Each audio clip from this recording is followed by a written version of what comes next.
My grandmother actually taught me to make pie crust, and I have memories of being in the kitchen with her and us making pie crust and me learning how to love that process and especially love the end result of pie, which is one of my favorite things in the world. And here's the other reason I really like making my own pie crust. Besides thinking of my grandmother and the result being delicious, I eat gluten-free now, and pie crust has been a really difficult thing for me to source in the grocery store that is gluten-free and really good. So now I've figured out how to make really great gluten-free pie crust on my own, using my grandmother's recipe and substituting my favorite gluten-free flour, and we can enjoy not only pie, but even empanadas, which is what I'm rolling out now, which is this spiced ground meat, Mexican-inspired filling that's wrapped in a little pastry pouch, and then you dip it in creamy avocado dip. It's so good. We love those. So I love getting to enjoy those things that maybe it's hard to find gluten-free, and you can make it your own. You can keep it in the freezer actually for like up to 3 months. Keep it in your fridge for a couple of days if you're expecting to make some pie.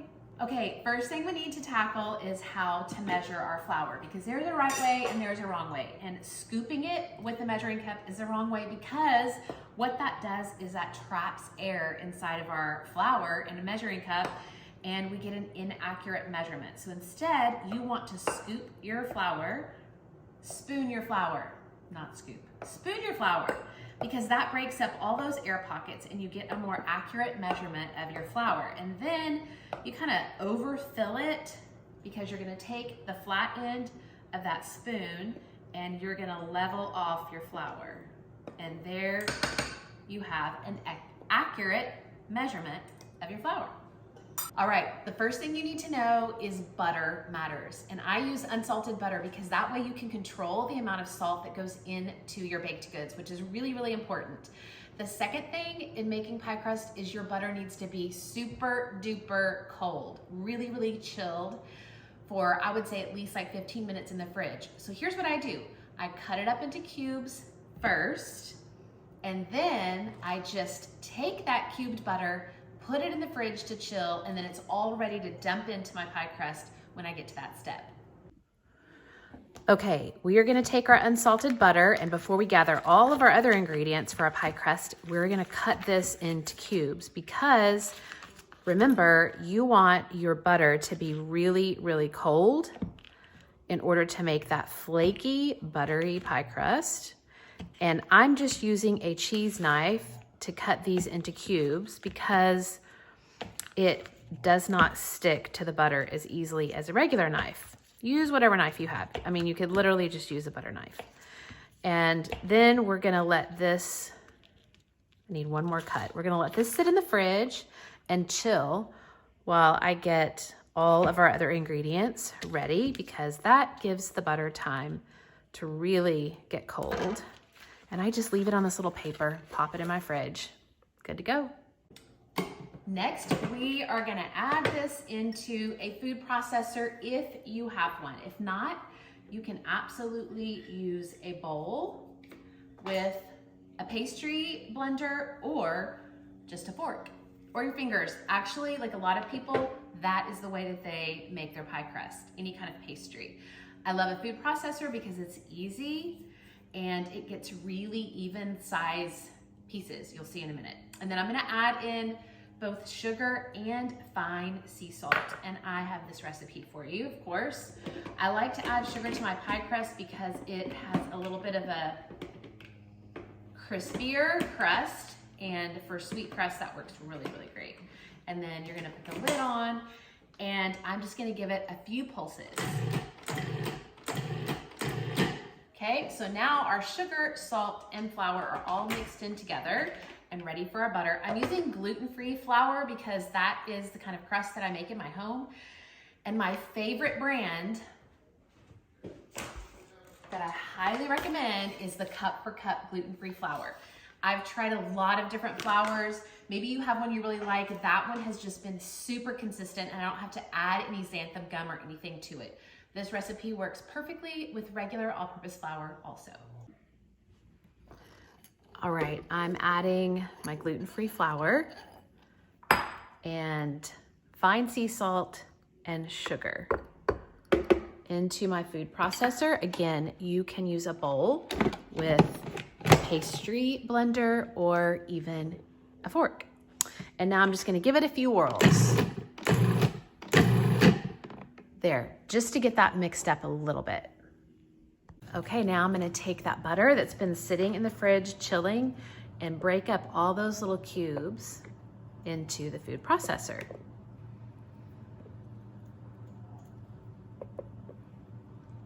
Now that it's all my butter's broken up in there, I just take the end of either a spatula or like a wooden utensil and I give it just a little coating. I don't know why, but I discovered that this helps the butter to break up in more evenly pieces into your dough. So it's just a little added extra tip. And then we're gonna put the lid on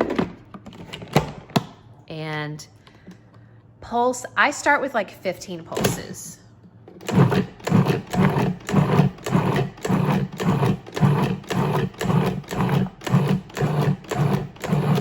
And then I check it.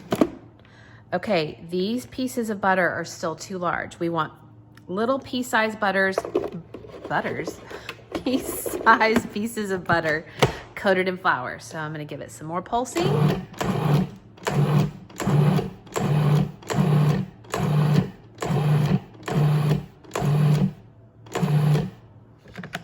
Okay, I think that's like maybe 20, 25 pulses. Okay, that looks a lot better. You see how it's starting to break up? I see just like too much flour hanging out in there, so I'm gonna pulse it a little bit more.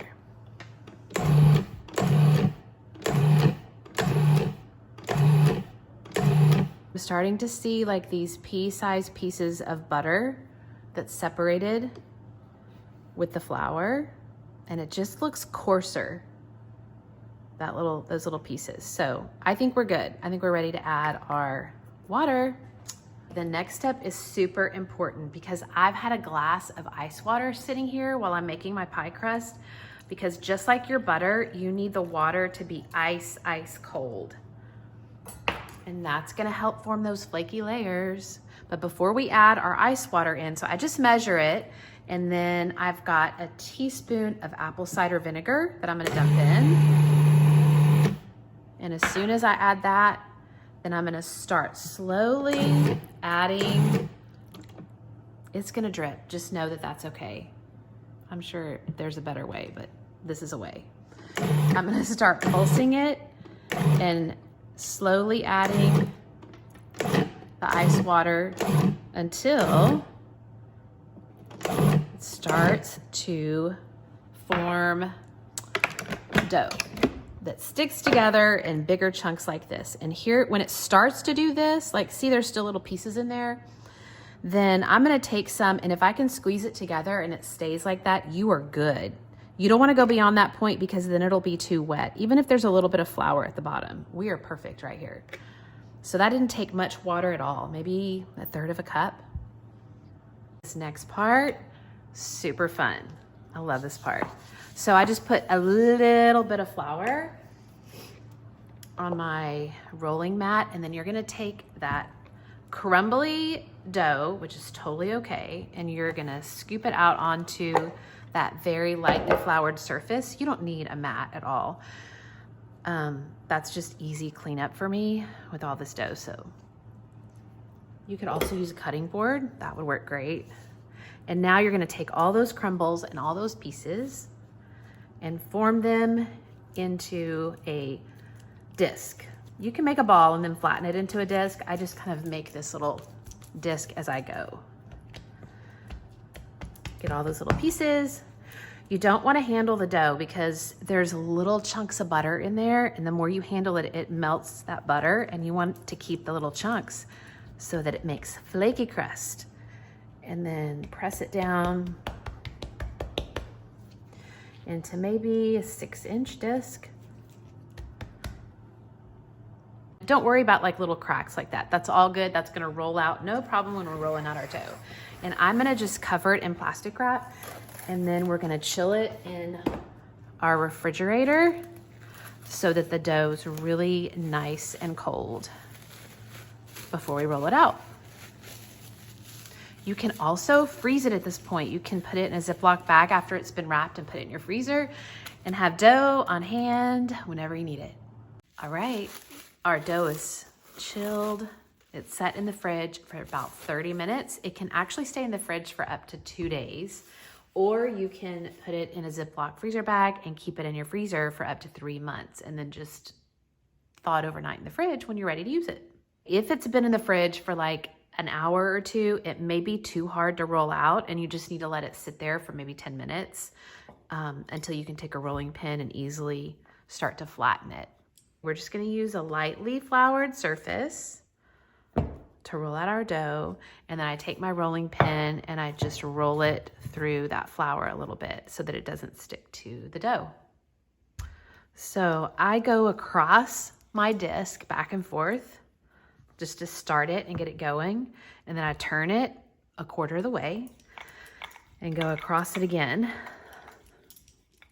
And then I just start turning it a quarter at a time and rolling from the inside towards the outside of the circle.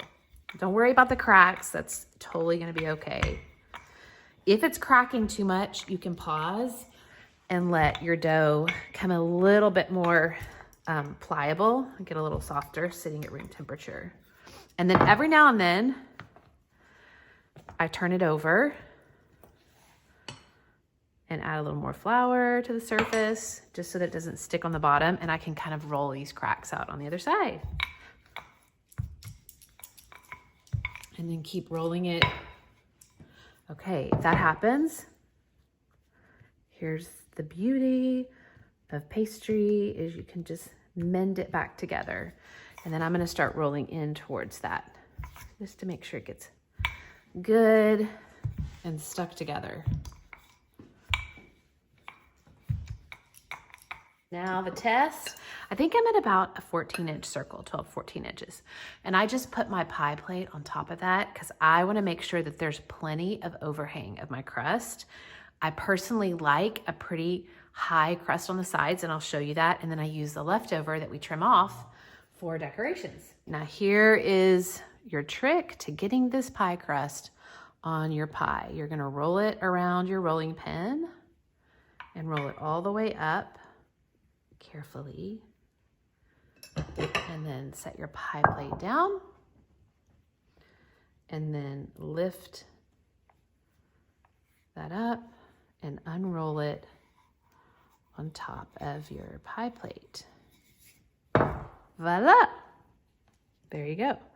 Now you kind of got to help it sink down in because you don't want to tear your crust, so I just kind of squash it down there. And then fit it around the corners and the bottom. Press the sides in so that it's all nice and snug. And then I take my kitchen shears and I trim off some of the excess. I just want it like slightly hanging over the edge of my pie plate. So get this all good and trimmed. Save those scraps, we're gonna use them. My scraps are over here, and now I'm gonna tuck under those edges all the way around my pie crust. And here's the thing, one of the keys to like really flaky pie crust is not handling the dough a ton. So you notice I didn't like work it into a good ball, and I just tried to keep my hands off of it as much as possible. But here is what you can do. Once you have used your pie plate and put your pie crust all on that, and like we're like touching it a lot, we're gonna shape it, and then I'm gonna put it back in the fridge and chill it for like 10 minutes before I fill it.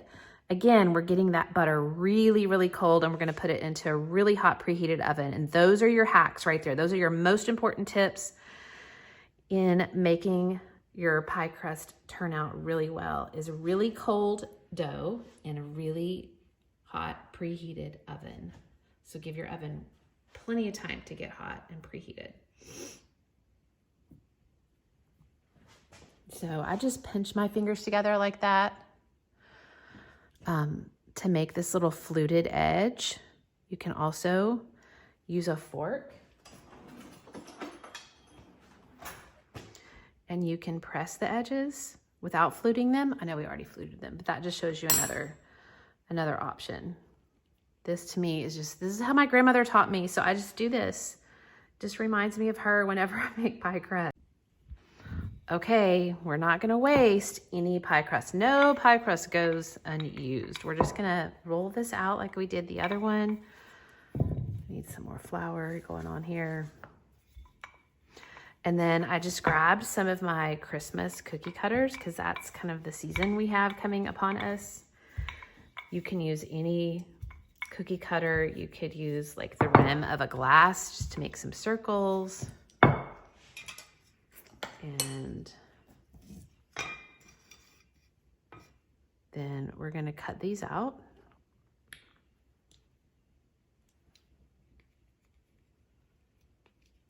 And put them on a cookie sheet.